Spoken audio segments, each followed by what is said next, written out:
The Russian army reaches a dead end. A reconnaissance group of Russians killed. The Ukrainian military killed a reconnaissance group of Russians on the Sloviansk front, and also repelled the Russian assault on the Bakhmut front. Fighting continues on the Avdiivka front.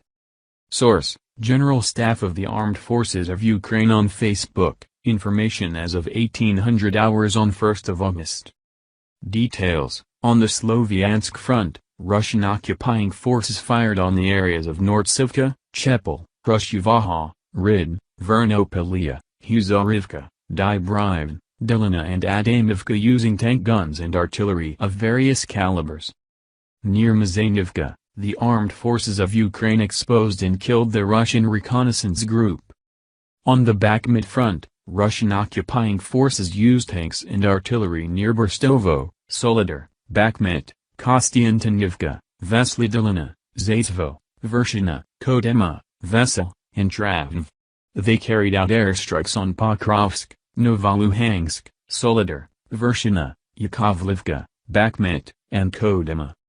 In the area of Yakovlivka, Russian occupying forces tried to conduct reconnaissance by means of a reconnaissance group. The occupiers were discovered and suffered losses. Surviving members of the group fled in panic. Russian occupying forces tried to improve the tactical position in the areas of Soledar, Vershina and Bakhmut with assaults, but they were unsuccessful and retreated. On the Avdiivka front, Russian occupying forces shelled near Novokolinov, Novobakhmutivka, Pisky, and Husarivka. They carried out an airstrike near New York. They conducted assaults on the Avdiivka and Pisky fronts without success, and hostilities continue. On the Kramatorsk front, given significant losses of manpower and military equipment, and the low morale and the psychological state of Russian military personnel, the occupying forces did not conduct active offensive actions.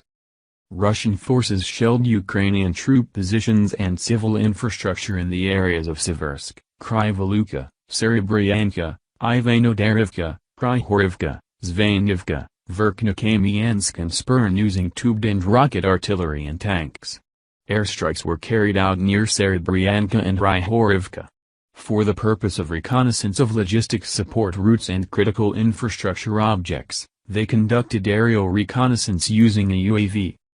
Russia did not undertake active combat operations on the Novopavlivka or the Zaporizhzhia fronts.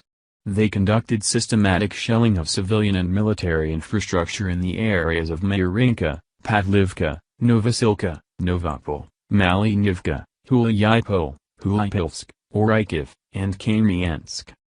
Ukrainian soldiers stopped all attempts by the occupiers to advance on the Marinka front. Russian occupying forces conducted aerial reconnaissance with the aim of detecting Ukrainian troops and adjusting fire. They continue to regroup, trying to strengthen their troops in the south of Ukraine. On the Pivdeniiba front, the main efforts of Russian occupying forces are currently focused on holding occupied positions and preventing the advance of Ukrainian units. Russian forces conducted shelling from tubed and rocket artillery and tanks along the contact line. They carried out airstrikes near Belokrinizhia and Andriivka, and conducted aerial reconnaissance using a UAV. Engineering units of the Russian occupying forces are trying to restore destroyed and damaged bridges and bridge crossings across the Dnipro River.